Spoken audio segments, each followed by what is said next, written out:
स्वागत है आज आप सबका फिर से आपके और हमारे YouTube चैनल पे। इसमें हम क्लास 6 का 2 क्लास देख चुके थे। इसमें अब तीसरा क्लास है और ये लास्ट क्लास है क्लास 6 के ऑब्जेक्टिव का। चलिए अब हम लोग चलते हैं क्वेश्चन नंबर 1 पे। शरीर के हिस्से के आपस में जुड़ने वाले स्थान को क्या कहते हैं? मीन्स जब शरीर का जो भी हिस्सा होता है, जैसे हाथ की हड्डियां, पैरों की हड्डियां, गर्दन की हड्डियां हमारे पीछे वाले रिब बोन से जुड़ी हुई होती है, तो ये इसको जोड़ने वाले स्थान को क्या कहते हैं? ए में है टेंडन, बी में है अस्थि, सी में संधि एंड डी में उपास्थि। तो इसका सही आंसर होगा ऑप्शन नंबर सी, संधि। यानी संधि जो है वो शरीर के हिस्से को आपस में जुड़ने वाले स्थान को क्या कहते हैं? संधि कहते हैं। क्वेश्चन नंबर 2 पे चलते हैं। हमारे शरीर में विभिन्न प्रकार की गतियां किसके कारण होती हैं? यानी हमारे शरीर में जो गति होती है, जैसे हम अपने हाथों को जिस दिशा में चाहे उस दिशा में घुमा सकते हैं, हम अपने गर्दन को 90 डिग्री 90 डिग्री से लेकर के यानी चारों तरफ हम अपने गर्दन को ऐसे घुमा सकते हैं, बस आगे पीछे नहीं। तो ये सारी जो गतियां हैं वो किसके कारण होती हैं? तो टेंडन, बी में अस्थि, सी में संधि एंड डी में उपास्थि। तो इसमें भी क्या होगा? संधि। यानी हमारे शरीर में संधि हुई होती है जिसके कारण हम अपने हाथ को, पैरों को, गर्दन को इधर उधर घुमा सकते हैं। क्वेश्चन नंबर 3, कौन सी संधि में एक हड्डी का अंतिम सिरा गेंद की तरह होता है? यानी कि ऐसी कौन सी संधि है जिसमें एक सिरा जो होता है वो गेंद की तरह होता है, यानी इस तरह का कुछ जुड़ाव देखने को मिलता है। कौन सी संधि में ऐसा जुड़ाव देखने को मिलता है? यानी ये गेंद की तरह जो जुड़ाव है वो कौन सी संधि में देखने को मिलता है? नंबर ए में है कंदुक खल्लिका संधि, बी में है धुराग्र संधि, सी में है हिंज संधि एंड डी में है अचल संधि। यानी बॉल एंड सॉकेट जॉइंट। यही से समझ में आ रहा है इंग्लिश नेम से कि यानी कि अंतिम सिरा गेंद की तरह होता है, यानी कि बॉल एंड सॉकेट जॉइंट में, यानी कि कंदुक खल्लिका संधि में जो होता है उसका एक सिरा जो होता है वो किसकी तरह होता है? गेंद की तरह होता है। अगला क्वेश्चन चलते हैं, क्वेश्चन नंबर 4, कौन सी संधि में एक ही दिशा में गति होती है? यानी कि कौन सी ऐसी संधि है जिसमें एक ही दिशा में गति होती है? तो इसका ऑप्शन नंबर सी होगा राइट आंसर, हिंज संधि। यानी कि हिंज संधि में जो गति होती है वो एक ही दिशा में होती है।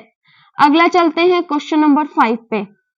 जबड़े और कपाल के बीच में कौन सी संधि होती है? यानी हमारा जो जबड़ा होता है और कपाल, उसके बीच में कौन सी संधि होती है? हिंज संधि, अचल संधि, धुराग्र संधि या कंदुक खल्लिका संधि। तो इसके बीच में संधि होती है अचल संधि। ध्यान से समझिएगा, अचल संधि क्यों होती है इसके बीच में? अचल संधि में होता है जिसमें आपको एक हिस्सा जो होगा वो बिल्कुल अचल होगा, मतलब नहीं हिलेगा, और दूसरा हिस्सा हिलेगा। ठीक है, तो वो होता है जबड़े और कपाल के बीच में कौन सी संधि होती है? तब वो होता है अचल संधि। फॉर एग्जाम्पल, आप जब बोलते हैं तो आपके जबड़े जो होते हैं वो हिलते हैं, जबकि ऊपर वाला जो हिस्सा होता है कपाल का वो नहीं हिलता है। तो इसमें कौन सी संधि हो गई? अचल संधि। क्वेश्चन नंबर 6 पे चलते हैं। कोहनी किस संधि के कारण घूमते रहती है? यानी कि हम लोग देखते हैं कि हमारे हाथ से कोहनी जो होती है वो जुड़ी हुई होती है और उसे हम आसानी से हिला सकते हैं। तो इनके बीच में यानी कि हमारे कोहनी के बीच में कौन सी संधि होती है? इसका आंसर होगा हिंज संधि। यानी हिंज संधि होती है किसके बीच में? हमारे कोहनी के बीच में। हमारे कोहनी के बीच में कौन सी संधि होती है? हिंज संधि। ध्यान से इसको ध्यान में रखेंगे। नंबर 7, हाथ कंधे से किस संधि के द्वारा जुड़ी रहती है? यानी हमारा हाथ जो है वो कंधे से किस संधि के द्वारा जुड़ी हुई होती है? तो इसमें है हिंज संधि, अचल संधि, धुराग्र संधि, इनमें से कोई नहीं। अब लीजिए, हिंज संधि नहीं होगा, अचल संधि भी नहीं होगा, धुराग्र भी संधि भी नहीं होगा। इसका आंसर होगा बॉल एंड सॉकेट जॉइंट, जो कि इसमें कहीं नहीं दिख रहा है। यानी कि खल्लिका जो है वो कहीं नहीं दिख रहा है, खल्लिका संधि। देन इसमें क्या होगा? इनमें से कोई नहीं। यानी कि यहाँ पे कोई आंसर ही नहीं है, इसका आंसर ही इसमें नहीं दिया हुआ है। तो क्या होगा इसका? ऑप्शन नंबर डी, इनमें से कोई नहीं। क्वेश्चन 8 पे चलते हैं। गर्दन और सिर जिस संधि के द्वारा जुड़ी रहती है उसे क्या कहते हैं? यानी कि हमारा जो गर्दन है और सिर है वो जिस संधि के द्वारा आपस में जुड़ी हुई होती है, जिसके कारण घुमाव होता है हमारे गर्दन में, गर्दन का और सिर का, वो जो है वो किस संधि के द्वारा जुड़ी हुई होती है? तो ऑप्शन ए में है हिंज संधि, बी में अचल संधि, सी धुराग्र संधि एंड डी में है इनमें से कोई नहीं। तो इसका ऑप्शन नंबर सी होगा। ऑप्शन नंबर सी क्या होगा? धुराग्र संधि। धुराग्र संधि द्वारा गर्दन और से आपस में जुड़ा हुआ होता है। ठीक है,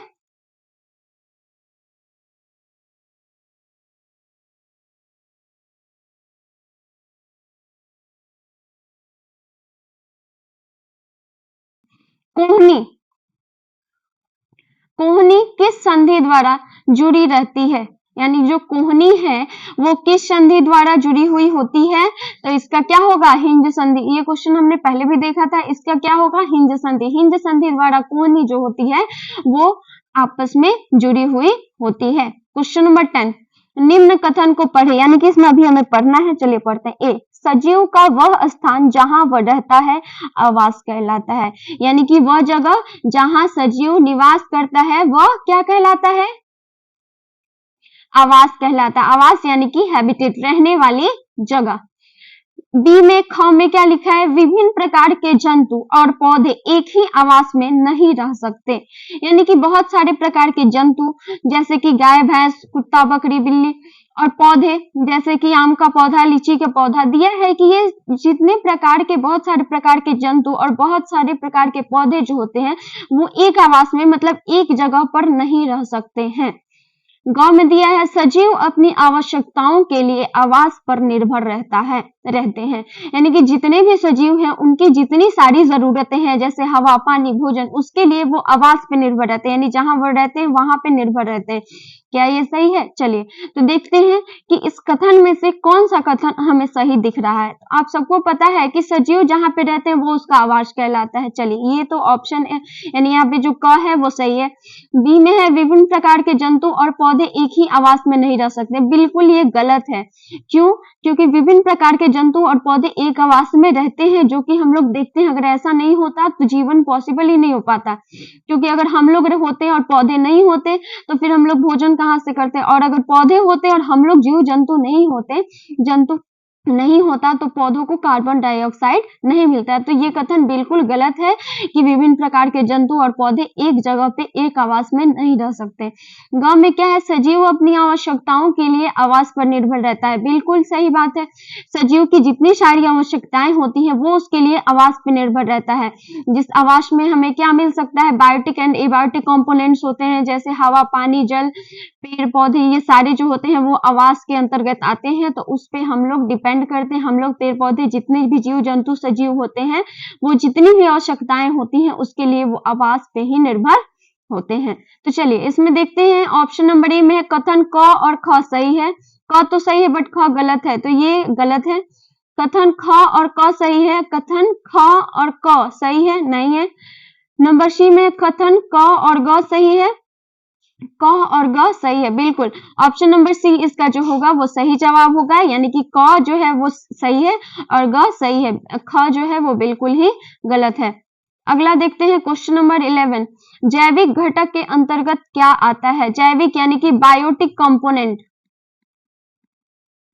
बायोटिक कंपोनेंट के अंतर्गत क्या आ जाता है? देखिए तो हैबिटेट जो है उसको दो टाइप में डिवाइड कर देते हैं। एक बायोटिक कंपोनेंट, एक होता है abiotic component. Biotic component and abiotic component. तो दिया है कि जैविक घटक यानी कि बायोटिक कंपोनेंट के अंतर्गत क्या आता है? तो जंतु और वायु, पौधे और जल, मिट्टी और सूर्य का प्रकाश, जंतु और पौधे। ध्यान से समझना है, बायोटिक कंपोनेंट में आपको जंतु और पौधे आते हैं। ऑप्शन नंबर डी इसका सही जवाब होगा। बायोटिक कंपोनेंट के अंतर्गत जंतु और पौधे आते हैं। जंतु और पौधे जो होते हैं वो बायोटिक कंपोनेंट के अंतर्गत आते हैं। इसको ध्यान में रखेंगे। अगला देखते हैं क्वेश्चन नंबर 12। अजैविक घटक के अंतर्गत क्या आता है? यानी कि एबायोटिक कंपोनेंट्स के अंतर्गत क्या आता है? ऑप्शन नंबर ए में है वायु, जल, मिट्टी, सूर्य का प्रकाश। यहां तक तो ये सब आएंगे अजैविक घटक में, यानी जिसमें जान प्राण नहीं हो वो अजैविक घटक में आएंगे। लेकिन जंतु आ गए इसके बीच में जो बायोटिक कंपोनेंट का हिस्सा है, तो ये ऑप्शन तो होगा ही नहीं। ऑप्शन नंबर बी, उष्मा, पौधा, जल, सूर्य का प्रकाश। इसमें सब सही है, लेकिन ये पौधा बीच में घुस गया, यानी कि ये भी ऑप्शन जो है वो गलत है, क्योंकि पौधा जो है वो जैविक घटक है। लेकिन हमें यहाँ पे क्या पूछा, अजैविक घटक के अंतर्गत कौन आता है? ऑप्शन नंबर सी, वायु, जल, सूर्य का प्रकाश, उष्मा, सही है। यानी कि इसमें ऑप्शन नंबर सी जो होगा वो सही जवाब होगा। वायु, जल, सूर्य का प्रकाश, उष्मा, ये जो है वो अजैविक घटक के अंतर्गत आते हैं। इसमें और भी हो सकता है, जैसे सॉइल यानी कि मिट्टी। क्वेश्चन नंबर 13 पे चलते हैं। पर्वतीय क्षेत्र किसके अंतर्गत आता है? समझेंगे, पर्वतीय क्षेत्र किसके अंतर्गत आता है? स्थलीय आवास, जलीय आवास, ए और बी दोनों, इनमें कोई नहीं। यानी कि जो पर्वत वाले क्षेत्र हैं वो किसके अंतर्गत आते हैं? पर्वत जो होता है वो होता है स्थलीय, तो ये स्थलीय आवास के अंतर्गत आते हैं। यानी जो आवास है, रहने वाले जीवों के अनुसार आवास को दो भागों में बांट दिया गया। एक हो गया आपको स्थलीय आवास, एक हो गया स्थलीय, और दूसरा हो गया जलीय। स्थलीय में आपको आ जाएगा मिट्टी पे रहने वाले, भूमि पे, खड़े मैदान में रहने वाले, रेगिस्तान में रहने वाले, माउंटेन रीजन में यानी कि पर्वत पे रहने वाले, और जलीय में आ गया झील, समुद्र, नदी में रहने वाले जीव। तो पर्वतीय क्षेत्र किसके अंतर्गत आ गया? स्थलीय आवास के अंतर्गत आ गया। क्वेश्चन नंबर 14, निम्न कथन को पढ़ें। क में है तटीय क्षेत्र स्थलीय आवास का उदाहरण है, यानी जो तट वाले क्षेत्र है वो स्थलीय आवास का उदाहरण है। ख में है झील और नदियां जलीय आवास का उदाहरण है। ग, आवास के अंतर्गत सिर्फ जलीय और स्थलीय जीव ही आते हैं, अन्य कुछ भी नहीं। यहाँ पे समझेंगे, तटीय क्षेत्र स्थलीय आवास का उदाहरण है, सही बात है। जो तटीय क्षेत्र होता है वो स्थलीय आवास का उदाहरण है। बी में है झील और नदियां जलीय आवास का उदाहरण है, बिल्कुल झील और नदी जो है वो जल है, यानी कि ये जलीय आवास का उदाहरण है। ग में है आवास के अंतर्गत सिर्फ जलीय और स्थलीय जीव ही आते हैं, अन्य कुछ नहीं। ये बिल्कुल गलत है, क्योंकि आवास के अंतर्गत सिर्फ जलीय और स्थलीय जीव ही नहीं आएंगे, इसके अलावा भी बहुत सारे पेड़ पौधे वगैरह भी आएंगे। तो ये जो है, ये ऑप्शन ग जो है वो करेक्ट हमें नहीं दिख रहा है, यानी इसका क और ख सही है। तो चलिए पढ़ते हैं। कथन क सत्य है, बिल्कुल कथन क सत्य है, लेकिन इसके साथ साथ ख भी सत्य है, तो क तो होगा नहीं, ए तो होगा नहीं। बी में देखते हैं, कथन क और ख सत्य है, बिल्कुल ऑप्शन बी इसका जो होगा वो सही जवाब होगा। क्यों? क्योंकि इसमें कथन क और ख बिल्कुल सत्य है। क्वेश्चन नंबर 15 पे चलते हैं। निम्न में से किस जीव में श्वेत ग्रंथि नहीं पाई जाती है? यानी पसीने वाली ग्रंथि कौन से जीव में नहीं पाई जाती है? तो हाथी, बकरी, ऊंट, गाय। तो इसका ऑप्शन नंबर सी होगा सही जवाब, ऊंट। ऊंट में जो है वो श्वेत ग्रंथि नहीं पाई जाती है, यानी पसीने वाली ग्रंथि ऊंट में नहीं पाई जाती है। इसका कारण क्या है समझना है थोड़ा सा, कि ऊंट जो होता है वो कहाँ होता है, कहाँ रहता है? रेगिस्तान में। रेगिस्तान में वो अच्छे से सरवाइव कर पाता है, डिजर्ट में, क्योंकि उसमें प्रकृति द्वारा बनाई गई रहती है कि उसमें श्वेत ग्रंथि नहीं होती, यानी कि जो भी वो पानी पीता है पसीने के रूप में उसका पानी नहीं निकलता है। अगर पसीना उसे होने लगता है तो उसे पानी की कमी होने लगती है, और रेगिस्तान में ऑलरेडी पानी नहीं के बराबर मिलता है, तो इसलिए ऊंट में श्वेत ग्रंथि पाई ही नहीं जाती, यानी कि उसके शरीर से पसीना नहीं निकलता। क्वेश्चन नंबर 16, मछली का श्वसन अंग क्या है? यानी कि मछली सांस किससे लेती है? फेफड़ा, गिल्स, ट्रैकिया, इनमें से कोई नहीं। यानी मछली का जो श्वसन, सबसे पहले मछली कहाँ रहता है? जल। तो जो जीव जल में रहते हैं वो फेफड़ा से सांस नहीं ले सकते हैं। ट्रैकिया से सांस वो जीव लेते हैं जिनमें क्लोरोफिल नहीं पाया जाता है। तो ऑप्शन नंबर बी जो होगा उसका सही जवाब होगा, यानी कि गिल्स। क्वेश्चन नंबर 17, मछली का शरीर धारा रेखीय होता है ताकि, यानी कि मछली का शरीर जो होता है वो धारा रेखीय होता है। क्यों धारा रेखीय? मतलब समझना है क्या है। मछली का शरीर कुछ इस तरह का होता है, इसी बॉडी के संरचना को धारा रेखीय कहते हैं। ये जो संरचना है इसी संरचना को धारा रेखीय कहते हैं, ठीक है। तो मछली का शरीर जो होता है वो धारा रेखीय होता है। इसका कारण क्या है? धारा रेखीय यानी स्ट्रीमलाइंड बॉडी होता है। इसका कारण क्या है? तो जल में भोजन कर सके, जल के अंदर ये भोजन कर सके, इसलिए इनका शरीर ऐसे होता है? बिल्कुल नहीं। जल में सांस ले सके, बिल्कुल नहीं। जल में सांस लेने के ऑलरेडी इनमें गिल्स बनाया जाता है, ऐसे शरीर की उनको कोई जरूरत नहीं है। नंबर सी, जल में प्रजनन करने के लिए, बिल्कुल नहीं, जल में प्रजनन करने के लिए इस तरह की शरीर की जरूरत नहीं है।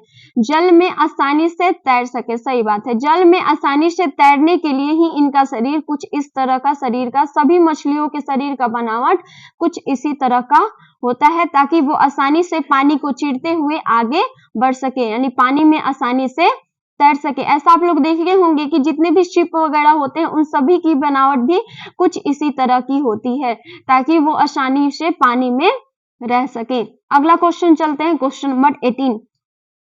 निम्न में से कौन सा पौधा मरुस्थल में पाया जाता है, यानी कि कौन सा पौधा डिजर्ट में पाया जाता है। आप सबको पता है कि डिजर्ट जो है वो बिल्कुल वहां पे सिर्फ बालू ही बालू है, रेत ही रेत है, तो वहां पे पानी की जो है वो बहुत ही अधिक कमी है, पानी की कमी बहुत ज्यादा है। तो वहां पे नॉर्मल जो भी पौधे हैं, जैसे कि आम, महुआ, ये सब पौधे जो है वो मरुस्थल में तो रह नहीं सकते, क्योंकि उनको अधिक पानी की, अधिक जल की जरूरत है, और डिजर्ट में तो जल पाया नहीं जाता। तो वहां पे जो पौधे पाए जाते हैं वो नुकीले कांटेदार पौधे पाए जाते हैं, कहाँ, मरुस्थल में। तो इसमें कौन पाया जाता है, आम, मनी प्लांट, अमरूद, बिल्कुल ये सब तो पाए नहीं जाएंगे, क्योंकि इन सबको पानी की ज्यादा जरूरत है। कैक्टस, ये ऑप्शन नंबर डी इसका सही जवाब होगा। कैक्टस जो है वो कहाँ पाया जाता है, मरुस्थल में। क्योंकि इनको ज्यादा पानी की जरूरत नहीं होती और इनके पत्ते भी नुकीले होते हैं। और ध्यान में रखेंगे, मरुस्थल में पाए जाने वाले जितने भी पौधे होते हैं उनकी जड़ें काफी लंबी होती हैं, काफी नीचे तक फैली रहती हैं, ताकि वो बहुत अंदर तक जाके पानी को, नमी को अवशोषित कर सके। Question number 19। कैसे क्षेत्र में पत्तियां सुई की तरह होती है, यानी पत्तियां सुई की तरह होती है, कौन से क्षेत्र में, पर्वतीय क्षेत्र में, समुद्र में, वन में, इनमें से कोई नहीं। ध्यान से समझेंगे, पत्तियां सुई की तरह होती है, यानी कि कुछ पेड़ पौधे जो होते हैं उस एरिया में इस तरह के होते हैं, यानी उनकी पत्तियां इस तरह की होती हैं, सुई की तरह। कौन से क्षेत्र में जो है वो पत्तियां सुई की तरह होती हैं, कौन से क्षेत्र में होती है, तो ये होती है पर्वतीय क्षेत्र में। इसका कारण क्या है कि पर्वतीय क्षेत्र में बर्फ बहुत अधिक गिरता है, यानी कि वहां पे ठंडी बहुत ज्यादा होती है और बर्फबारी बहुत ज्यादा होती है, जिस कारण से वहां की पत्तियां सुई की तरह होती हैं, यानी कि जैसे ही वहां पे बर्फ गिरता है पत्तियों पे, पत्तियां आसानी से उस बर्फ को नीचे की तरफ गिरा देती हैं। इसीलिए प्रकृति ने उन्हें जो है वो उनकी पत्तियां जो है वो सुई की तरह दी है, ताकि उनके ऊपर बर्फ नहीं जमे, अगर बर्फ जमे रह गया तो पत्तियां और पेड़, लास्ट में पेड़ भी सूख जाएगा। ये होता है एडेप्टेशन, अनुकूलन, जो प्रकृति द्वारा प्राप्त होता है। Question number 20। कैसे क्षेत्र में रहने वाले जंतु की त्वचा मोटी होती है, यानी जंतु की जो त्वचा, यानी ऊपरी त्वचा होगी वो मोटी होगी। कैसे क्षेत्र में रहने वाले जीवों की त्वचा, ऊपरी त्वचा मोटी होती है, तो जलीय क्षेत्र, स्थलीय क्षेत्र, पर्वतीय क्षेत्र, इनमें कोई नहीं, बिल्कुल ऑफ कोर्स पर्वतीय क्षेत्र, क्योंकि पर्वतीय क्षेत्र में ठंडी, यानी ठंडी बहुत ज्यादा होती है, इसलिए गॉड ने क्या किया कि उनकी चमड़ी को मोटा कर दिया और उसके ऊपर बहुत बड़े बड़े बाल भी उग जाते हैं। ये प्रकृति द्वारा निर्मित होता है, इसी को एडेप्टेशन कहते हैं, यानी इनके ऊपर की जो चमड़ी होती है वो बहुत मोटी हो जाती है, और इस मोटी चमड़ी में क्या चीज का मात्रा होता है, फैट का, और फैट इन्हें क्या करता है, बाहर वाले ठंडी को अंदर नहीं जाने देता और अंदर की गर्मी को बाहर नहीं जाने देता, जिस कारण इनका शरीर अंदर से बिल्कुल क्या होता है, गर्म रहता है, और ठंडे प्रदेश में जहां बहुत अधिक बर्फ होता है, बहुत अधिक ठंडी होती है, वो आसानी से सरवाइव कर पाते हैं। जैसे यहाँ पे रहने वाले जीव क्या है, कौन कौन से पर्वतीय क्षेत्र में रहने वाले जीव, जैसे कि पेंगुइन, पोलर बियर, जो कि पर्वतीय क्षेत्र में आसानी से रह जाते हैं। Question number 21। जल में रहने वाले पौधे के तने फूले रहते हैं, क्योंकि आपने जल में रहने वाले पौधे को देखा होगा, जैसे जलकुंभी जो हमारे आसपास के पोखर वगैरह में दिखाई देती हैं, उनकी तने जो होती है बहुत मोटी मोटी और फूली हुई होती हैं। इसका कारण क्या है, उसमें जल भरा रहता है, बी उसमें वायु भरा रहता है, सी उसमें द्रव्य भरा रहता है, एंड डी उसमें क्लोरोफिल भरा रहता है। तो इसका सही जवाब क्या होगा कि उसमें वायु भरा होता है, यानी कि जो जल में रहने वाले पौधे होते हैं उनके तने फूले होने का कारण क्या है कि उसमें वायु भरा रहता है, और इसी कारण वो आसानी से पानी में क्या होते हैं, तैरते रहते हैं। Question number 22।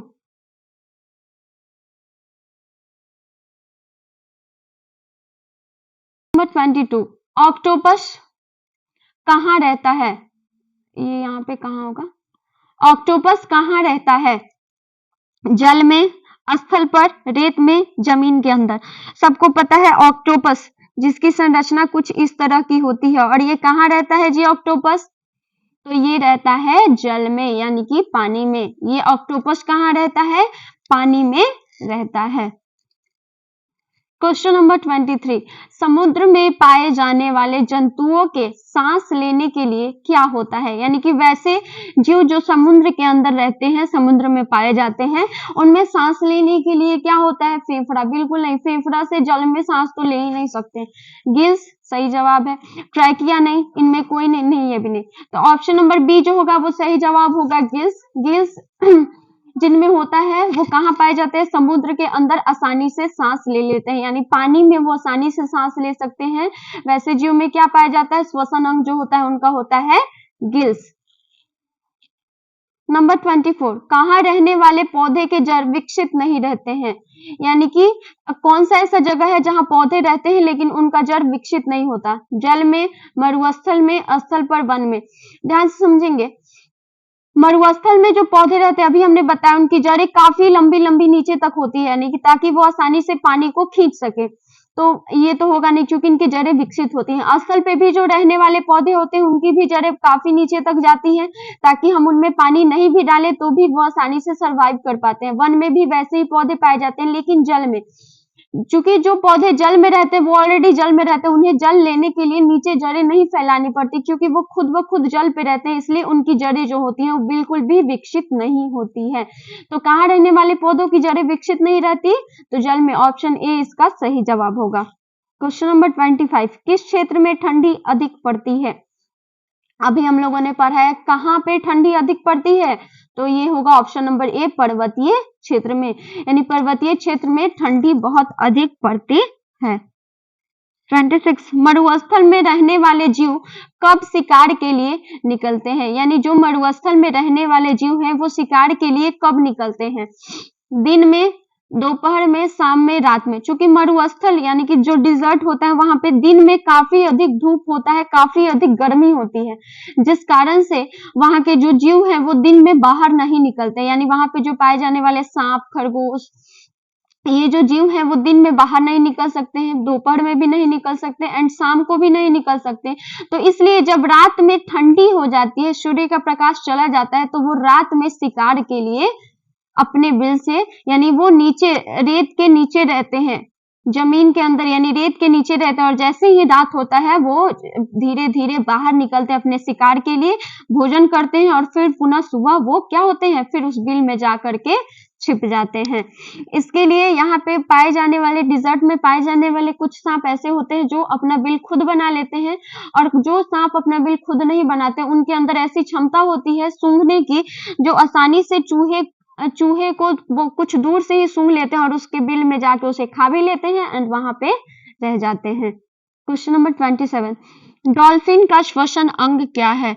समझना है, हमने अभी बताया है कि जो जीव पानी के अंदर रहते हैं, पानी में रहते हैं, उनको श्वसन के लिए प्रकृति ने गिल्स बना दिया है, गिल्स बना दिया उनका श्वसन अंग। लेकिन डॉल्फिन भी पानी में रहता है, बट उसका श्वसन अंग गिल्स ना होकर के वात छिद्र होता है। इसी कारण जो डॉल्फिन है वो बार बार पानी से ऊपर उठती है और पुनः पानी में चली जाती है। तो डॉल्फिन का श्वसन अंग क्या है? वात छिद्र। क्वेश्चन नंबर 28, व्हेल का श्वसन अंग क्या है? सेम वही है, व्हेल का श्वसन अंग क्या है? इसका भी श्वसन अंग होगा वात छिद्र। व्हेल का श्वसन अंग क्या है? वात छिद्र। एंड इसके साथ साथ डॉल्फिन का भी क्या है श्वसन अंग? वात छिद्र। इसको याद रखेंगे, ये एक्सेप्शन में है। आज का क्लास इतना ही, आगे हम फिर देखेंगे।